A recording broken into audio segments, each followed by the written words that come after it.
Hello and welcome to Year with the Gods Mabinogian Conference. We're here with Izzy Swanson to talk to us about Rhiannon riding through the darkness. Welcome, Izzy. Thank you, Vivian. Hi, I'm Izzy. For those of you who haven't met me, I am uncharacteristically wearing green in preparation for the Packers opening game tonight. For those of you that do know me, you know that I wear black every day but Sunday. So thank you for joining me for that. I am here today to share with you the story of riding through the darkness with Rhiannon.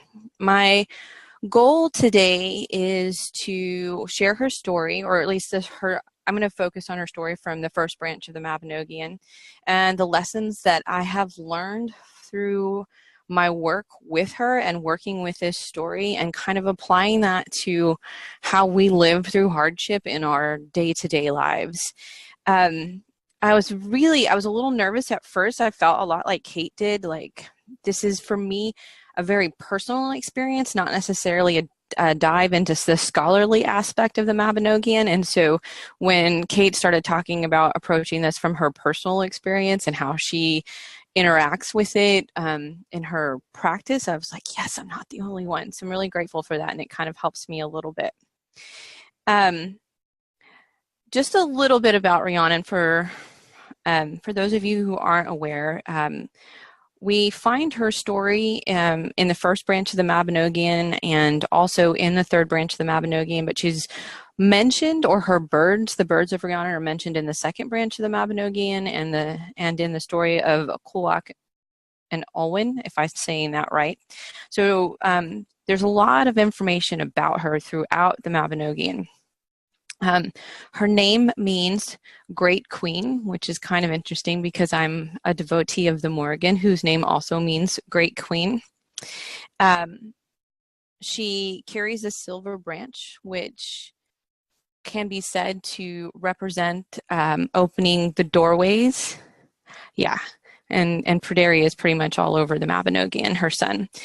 She carries a silver branch that opens gateways to the other world, or represents the movement of her between, or others, or any of us between this world and the other world. She enchants a magical bag which cannot be filled. She rides a pure white mare, which can be said to represent her association with sovereignty. And she is associated with three blackbirds whose song no man can resist. In some stories, or in some translations, it says that they awaken the dead and lull the living to sleep. Their melody will be the sweetest sound ever heard by any mortal ear. She's the mother of Pryderi and the wife of Pwyll and Manawyddan. So I'm going to begin by telling her story from the first branch of the Mabinogion, from kind of like an Izzy's perspective. I don't know that I'm a bard by any stretch of the imagination, so I will share it to the best of my ability.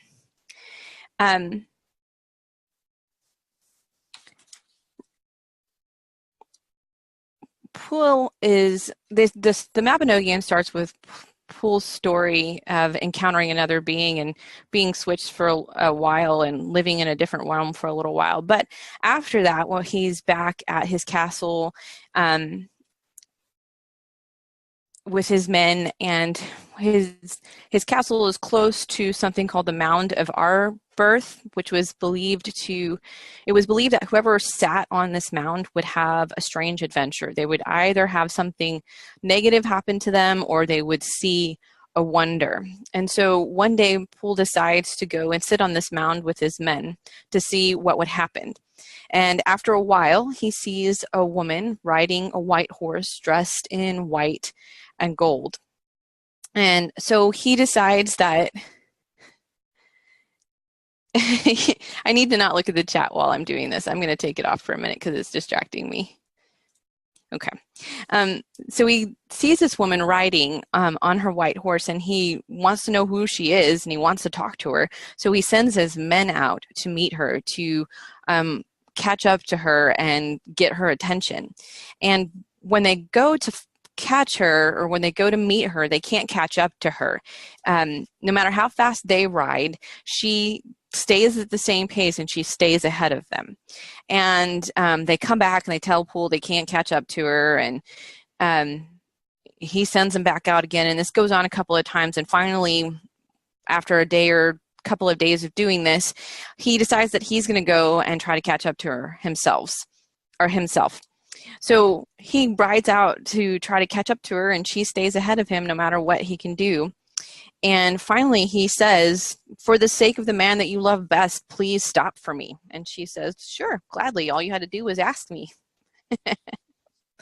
And he asks her who she is, and she tells him that she's the daughter of another world king, and that she's to be married to another man against her will, but that she doesn't want to marry this other man because she's in love with Poole and she wants to marry him, and she's not going to marry anyone if Poole doesn't want to marry her.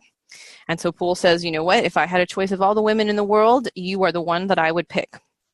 And so they set a date for a year from the day that they met for Poole to come to her father's castle and have a feast and get married.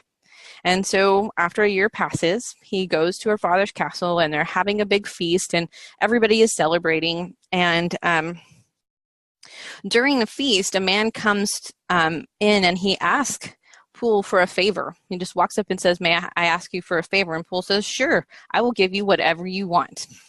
And Rhiannon then gets pretty upset and tells him, "Why did you say that? That's the man who that I was supposed to marry before." And of course, the man asked for Rhiannon's hand in marriage. And the best part about this is Rhiannon says, "You know what? Stop talking, because I've never seen such an ill, dim-witted performance of wits." So then she proceeds to take control of the situation, telling this man that Poole cannot keep his word because it wasn't his word to give, it wasn't his promise to give. And then she tells him to come back in a year, and when he comes back in a year, they will feast and she will be married to him. And in the meantime, she plots with Poole to kind of win over the situation. She enchants this bag so that it cannot be filled. And then she tells Poole to come to the feast as a man in rags, kind of shabby looking, and that he needs to ask for just enough food to fill the bag. So when the time comes for the feast, when she's here with this man that she didn't want to marry in the first place, Poole comes and he asks, "I'm just hungry. Can I have enough food to fill this bag?" And the other man, and I'm purposely not saying his name because I'm going to butcher it, so just the other man, unless you guys want to help me out with the pronunciation. The other man, starts giving him food and starts filling the bag, and the bag just never fills up, and all of this food is going into the bag. And he finally says, "Will this bag ever be filled?" And Poole says to him, "Not unless someone comes and pushes all the food down with their feet." So this other man comes and he puts his feet in the bag and starts to push the food down, and Poole pulls the bag up over his head and ties him up in the bag. And of course, that guy's freaking out and wants out, and Poole and Rhiannon negotiate that in order for him to get out, he's going to have to let go of getting married to Rhiannon, and that there's not going to be any retaliation for letting go of Rhiannon, and that he's just going to go about his business. So ultimately, Poole lets him out of the bag. This man goes about his business. Yes, in the Mabinogion, it's referred to as the first game of Badger in the Bag, which I'd never heard of before until I read the Mabinogion. So sounds pretty interesting to me. I'm glad that my brothers didn't know about this when I was growing up. But Poole and Rhiannon proceed to go about their business and get married and live a happy life. But after some time, Rhiannon hasn't had a child yet, and Poole's nobles are really urging him to cast her aside and find someone else to bear him a child. And he doesn't want to do that, so he asks for some more time and asks for another year. And then after a year, if nothing had happened, he would like to reconsider it. And so in that time, Rhiannon does become pregnant. And on the night that she gives birth to her son, she has 6 women that are staying with her to watch her and her child. And she and her son fall asleep, and these children who are, or these women who are watching her, they also fall asleep. And while they fall asleep, the boy disappears. And when they wake up, they see that the baby is gone. And they're so afraid of being punished that they devise this plan to kill a newborn puppy and smear its blood on Rhiannon's hands and scatter its bones all about the room, and blame her for killing her son so that they don't get in trouble and she is punished for the child's disappearance. And when she wakes and asks for the child, they told her that she killed her own son and that she overpowered them when they tried to stop her. And she didn't believe this. She stuck to her truth. She knew she didn't do it, and asked them not to accuse her falsely, but they stuck to their story. So when Poole heard of this, he wouldn't separate from her. So instead, he punished her. He punished her to sit by the mounting block or the horse block in front of the castle for 7 years, every day for 7 years, and tell everyone who came her way the story of how she murdered her son, and then offer to give them a ride on her back up to the castle. So in the meantime, a neighboring farmer named Tiernan had a horse, and every year that the horse would foal, the colt would disappear. So the same year that Rhiannon's son went missing, Tiernan decided that he was going to stay awake all night with his horse as she foaled to see what was happening to the colt. And as she gave birth to the colt, there was a loud noise and a claw came through the window and grabbed the colt. And Tiernan cut off the claw, and the colt was dropped, and he went to chase after this monster, wherever this claw came from. And as he did, he found a small boy wrapped in silk blankets. So he brought the boy back to his wife, and they raised the child, and they called him Weary Goldenhair. And after some time, as he began to grow up, Tiernan began to notice that the boy looked like Poole, and that that they found him at the same time that Rhiannon's child went missing. And so it was really clear to him and his wife that they had the child of the king. So they decided that they needed to take the boy back. And so they went to the castle. And when they got to the castle, as they came close to Rhiannon sitting at the horse block, she stopped them and began to tell them her story, and offered to carry them up to the castle, and they would not let her carry them to the castle.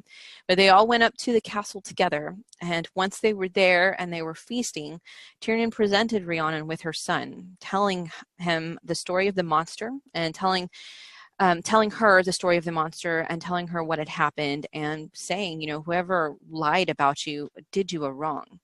And in that moment, Rhiannon was restored. Her integrity was restored. Everybody knew that she didn't do it, and she got her son back in her life. Kind of sounds like a happily ever after kind of story, but when you read the rest of the Mabinogion, Pryderi's kind of getting himself into trouble all over the place, and there's a lot of things happening, and it's not necessarily the most happily ever after. But that's the basic gist of what happened in the first branch of the Mabinogion. So what I want to talk to you guys a little bit about today with this story is the pathway through the darkness. For me, Rhiannon's story is a very sad and tragic one, and one that, at first, when I first started learning the stories, was really kind of mind-blowing how somebody could be so cruel to her. And I have to say, honestly, I don't let Poole off the hook. I don't think it's okay the way he treated her ever, like not considering her feelings in anything, and shaming her and punishing her for something and not trusting her. But the other part of this story is how Rhiannon endured and survived. So when I went to work with this story and decide what I was going to do for my presentation, I went to her and I asked her to tell me what she wanted me to share, and I got some really, really profound messages, and so I'm going to try to share them with you here. And kind of for me, going through this process with Rhiannon and with the story turned out to be fairly healing and pretty mind-blowing. So from here, I might get a little personal and even possibly emotional, but I feel like it's important in the way that we have to share the story. So talking about her story as a pathway through the darkness, in the story itself, Rhiannon is an otherworldly being, or we can argue that she's an otherworldly being, that she comes out of the fairy mound, possibly that she's the daughter of a otherworldly king, and that this is where Poole first encounters her. Something that I kind of see in this is that Rhiannon chooses Poole. She wants to be in love with him, and she wants to stay with him, and she does that no matter what her father is trying to tell her to do, no matter the mistakes that Poole makes, and no matter what the other man is trying to do to win her over. She makes her mind up about something, and she sticks to her goal, and she makes that happen. And then she goes about having a happy life, getting pregnant and having a son. And then the people that she trusts the most turn their back on her. And the person that she loves the most punishes her and shames her. And ultimately, at the end of her story, the truth is known. She is redeemed, so to speak. She is rewarded, or she comes back to the place that she was when she began.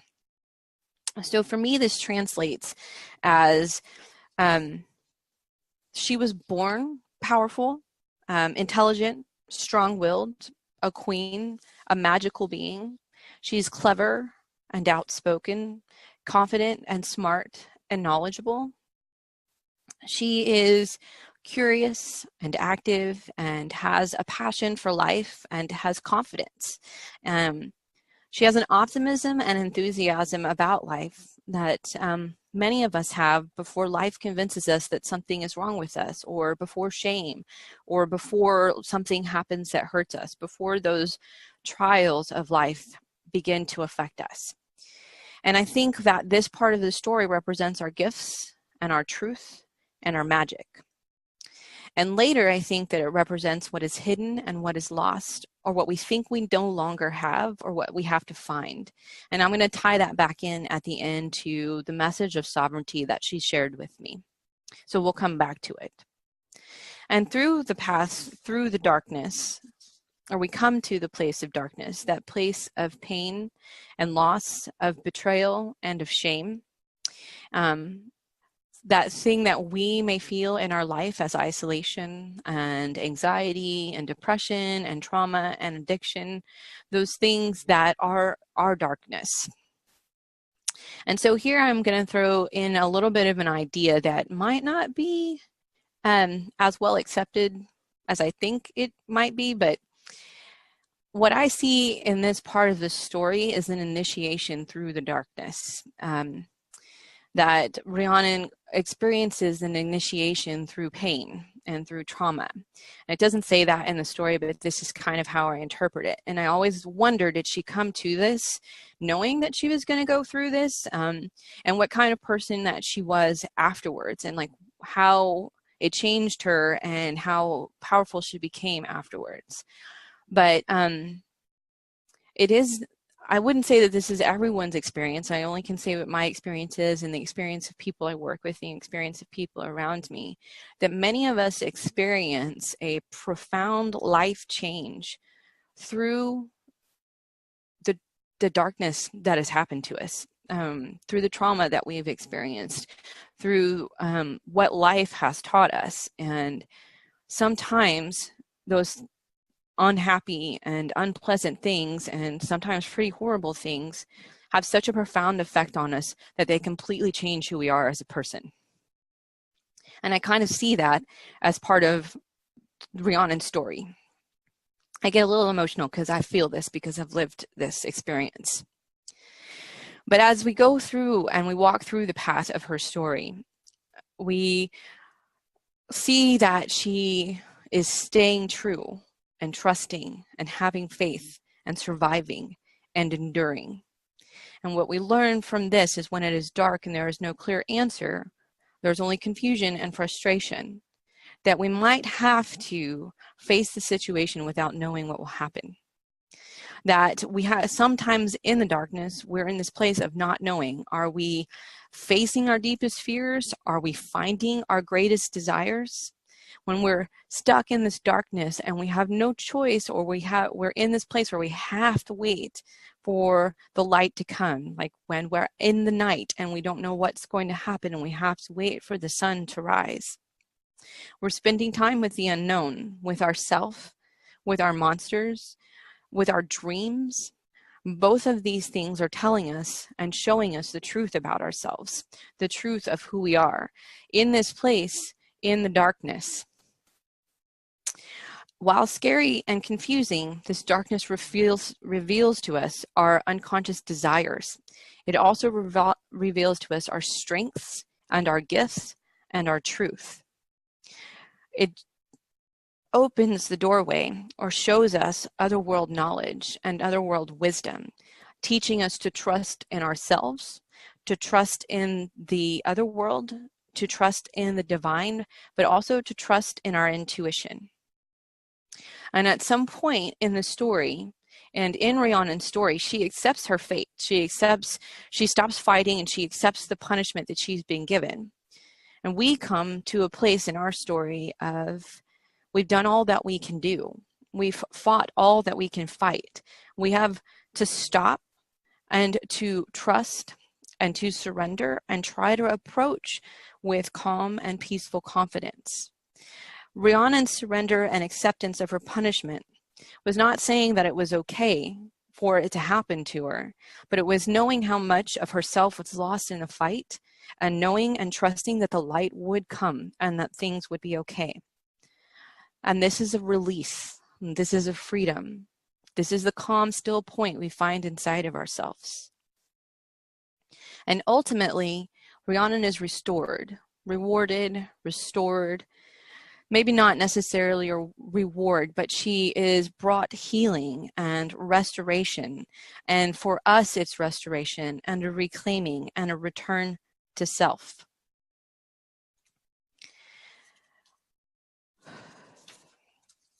So when I went to Rhiannon, she said a lot of things to me. And so as I worked through that story, there are a lot of things that came up. And so I'm going to share them with you. The lessons that we learn from Rhiannon's story, and how we can work with them in our lives and through hardship in our lives. So from the first part of the story, Rhiannon makes her own choices in spite of what others want from her. She sets a goal to be with Poole despite his flaws and takes action to make it happen.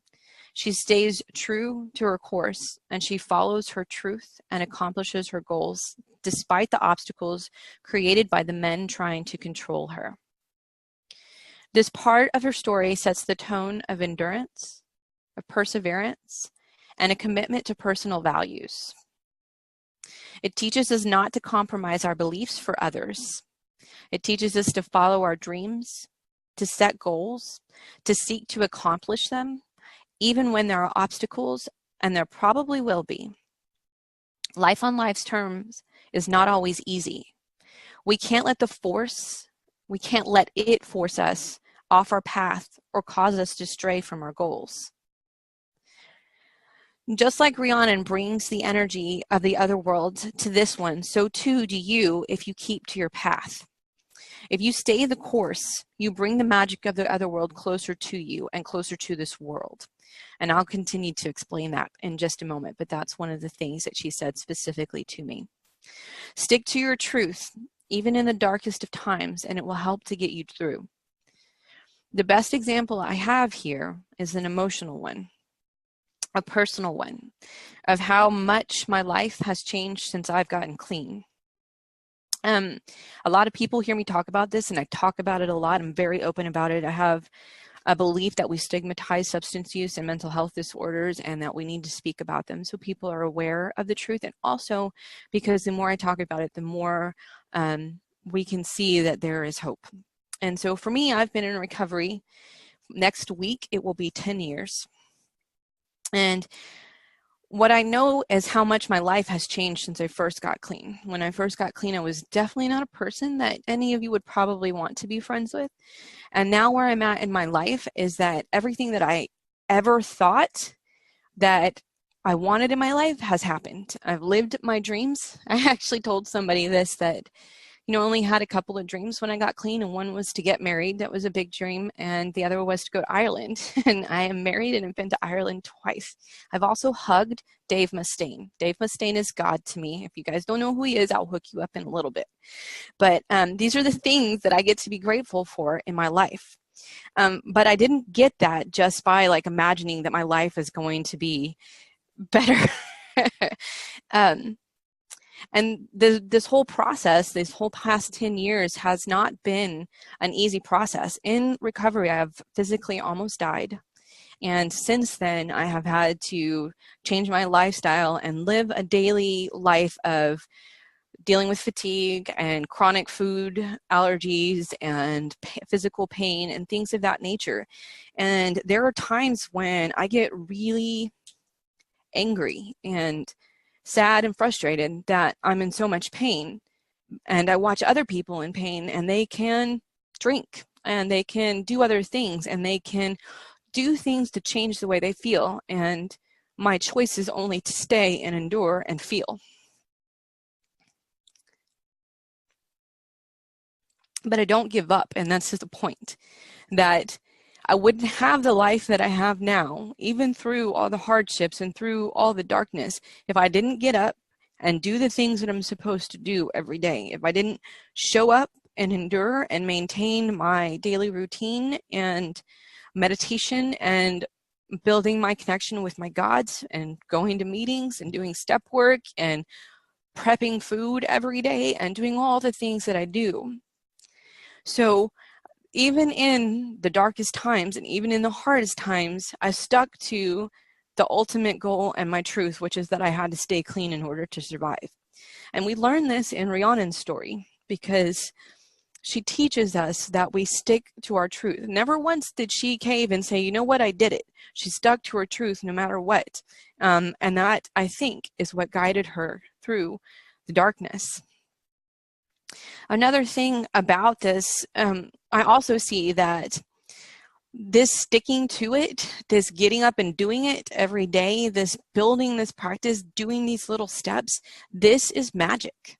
This is the work of magic. This is the energy of the other world. There's something mystical and special that comes through us when we have to live this way and when we have to endure this way, that comes from somewhere else. And to me, that's the energy that Rhiannon brings from the other world, that she carried with her through her darkness and through her struggle. And another part of that is I can look back now after all this time. And I've been doing it a lot lately because 10 is a kind of a big marker. So you look and like, where was I 10 years ago? What has happened in my life in the past 10 years? And when I was talking with her about it, she told me, look back and see how far you've come. And as we go through that process, we don't feel like anything is happening. We don't feel like we're accomplishing anything sometimes. We feel like it's just trudging through and it's hard work. But if you take a second to look back at everything that you have done and how far you've come, you'll see how much you are succeeding and how much you have done. And Rhiannon gives that to us. When life is overwhelming, when we pause and we take a moment to look back, we can see how far we've come along the path when we stayed true and stayed to our course. Rhiannon's story also teaches us not to give up when the odds are stacked against us. Even when we feel broken and even when we feel like the darkness is going to break us, it teaches us that sticking to the course and sticking to the routine staying present teaches you what you value. It teaches you what is important to you and who you are. It teaches you your truth. It teaches you to trust yourself. It teaches you also that it teaches the inner part of you. When we stay true to our path, when we keep showing up for ourselves, even when we don't want to, and even when we feel like it's too much, and even when we feel like it's overwhelming, when we keep showing up for ourselves, we show that piece of us, those broken pieces of us, those hurt pieces of us, those pieces that feel like they've lost something, that feel alone and abandoned. When we show up and we keep doing the work and we keep staying put in our darkness, we show those pieces of ourselves that that we're strong, that we can survive, but we also tell them that, you know what?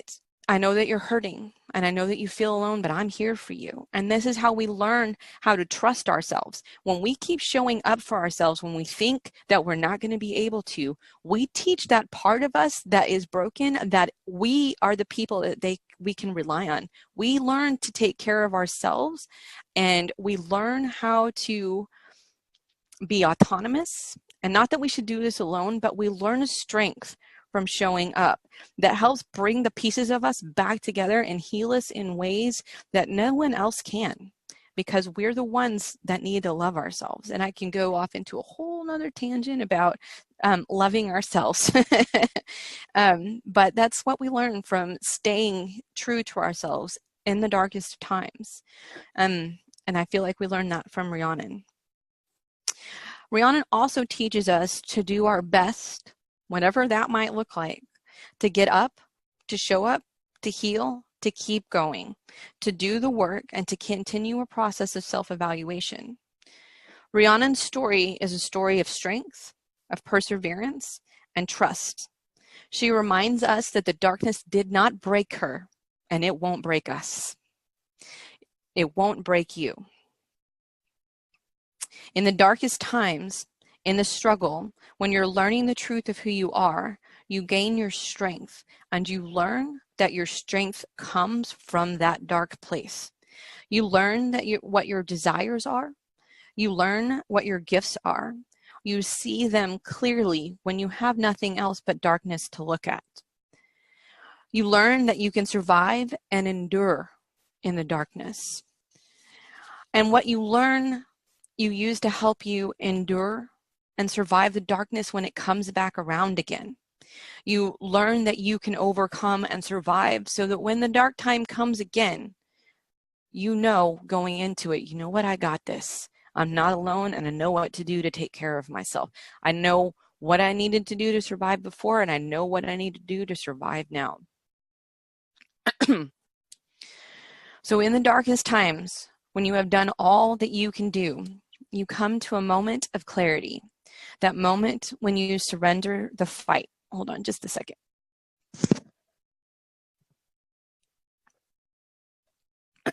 Boba Fett and the stormtroopers are hanging out with me today. You come to a moment of clarity. You trust that you are not alone.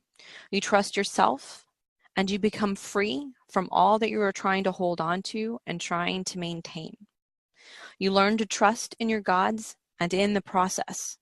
And when there is nothing left but darkness, there is trust, there is surrender, there is acceptance, and there is truth. So what we learn from Rhiannon here is that sometimes it isn't about fighting. Sometimes it isn't about needing to be more and to do more and to get what we need right now. It's not about needing to change things. Sometimes it's about surrendering and staying put and being present in the struggle. This part of the story teaches us the value of presence. When I say this part of the story, I talk about the part where Rhiannon says, you know what, I accept my fate. It teaches us the value of presence and of staying in the moment, of staying here today and now, not in the past and not looking into the future, but letting go and releasing and staying right here and doing what we need to do in this moment to survive, but not only survive, thrive. Sometimes it's about nothing else but survival. And other times it's about how am I going to thrive and live and enjoy this moment, because I can't fight and try to change the things that are out of my control. So what I learn here is the value of surrender. And surrender is always a concept that's hard for us to wrap our brains and our energy around, because we have this concept that surrender is losing. But when it comes to us personally, and when it comes to our healing, and when it comes through working through our own darkness, the only person that we're fighting is ourselves. And so the fight is against I'm not good enough, or I'm afraid, or I am angry, or whatever it might be. We're holding on to this struggle, and we're holding on to the memories and the visions and the energy of what created this struggle. And we are continuing to pull ourselves apart and create intensity and strife and anxiety and depression and sadness. Now, those things are legit mental illnesses. I'm not saying that they're not and that they shouldn't be addressed in that way, but sometimes these things are being created just because we refuse to let go of the fight. Sometimes we need to end the fight. We need to surrender and lay down our arms and take a white flag and wave it and step back into the medical tent and off the battlefield. In that moment of surrender and acceptance is truth. It's the truth of, wow, what's really happening here? It's the truth of, wow, this is what I'm really feeling. And it's also freedom. It's a release. It's a letting go.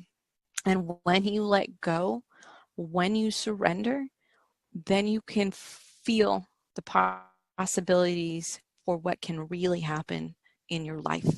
You let go of that energy that's weighing you down and pulling you apart. The things that you think control you or you're trying to control, ultimately, you're fighting yourself and you're only hurting yourself.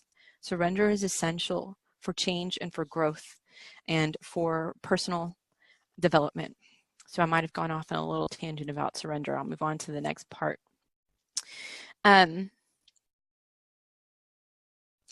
Perhaps the most important message that I learned from working with Rhiannon and working with Rhiannon's story, and that I've learned over time, is that Rhiannon is a sovereign being. She is a being with her own powers and abilities. She comes with an otherworld presence and magic. And whatever happened to her, she is still a sovereign being. No matter what they did to her, no matter how she was punished, no matter the strife that she had to endure, she came as a sovereign being and she stayed a sovereign being. No matter what happened to her, she was still a queen. She comes to us to teach us that sovereignty isn't something that you have to achieve. It isn't something that you have to try to find. You are already sovereign. You are already that which you seek. You are already a queen. You were born this way, and you will always be this way, no matter what happens to you, no matter what you think is being taken from you.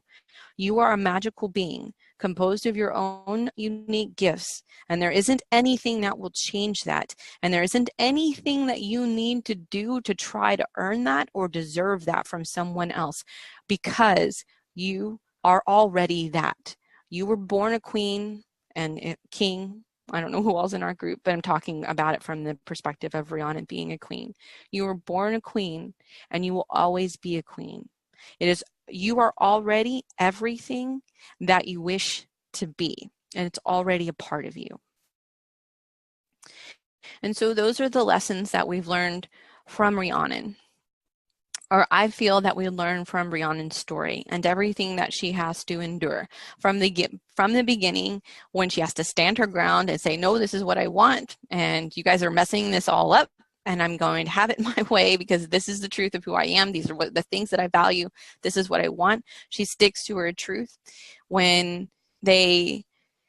people turn on her, and when she loses the thing that's most important to her in her life, and she's punished and shamed for it, she accepts and surrenders and trusts. And this is what I feel like we learn from what she endured and went through as part of her story.